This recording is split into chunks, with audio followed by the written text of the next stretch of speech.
Hello everyone. Welcome back to the channel. If you're new here, don't forget to hit that subscribe button and tap the bell so you never miss a supplement review. Today, we are diving into a delicious sounding flavor from Redcon1. It's the MRE Lite Blueberry Cobbler. Sounds like dessert, right? But is it too good to be true? Let's find out. So, MRE Lite is Redcon1's whole food meal replacement protein. The light version has lower carbs and fat compared to the original MRE. It's dairy-free, made with real food sources like beef, chicken, salmon, egg, brown rice, and pea protein. Alright, let's talk Blueberry Cobbler. When you crack open the tub, you get this sweet, fruity aroma. Actually smells like a real dessert. Kind of a blueberry muffin crust with a graham cracker. I mixed 1 scoop with cold water in a shaker bottle. No blender, no fancy tools, and it mixed really well. No clumps, just a smooth shake with a little froth on top. Yo, this is fire. It's got that sweet blueberry flavor, not too artificial, and there's a hint of a baked crust vibe in the background, kind of like cinnamon or graham cracker.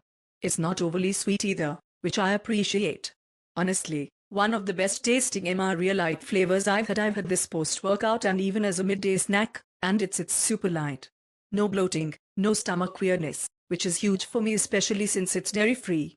Also, if you're someone who doesn't do well with whey, or you're just looking for variety in your protein stack, this is a solid option. You're looking at around $40 to $45 for a tub, depending on where you get it, about 30 servings. So that's roughly $1.50 per scoop. For a high-quality, real food protein, I'd say that's fair.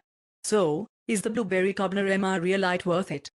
If you're after a delicious, dessert-style protein that's light on the stomach and made from real food sources, this flavor is absolutely worth trying. Redcon1 nailed it on this one. If you've tried it already, drop a comment below and let me know your thoughts or your favorite MRE Lite flavor. And if you want to see a review of another one, let me know which. Alright guys, thanks for watching. If you enjoyed this video, make sure to like, subscribe and share it with your fellow fitness fam.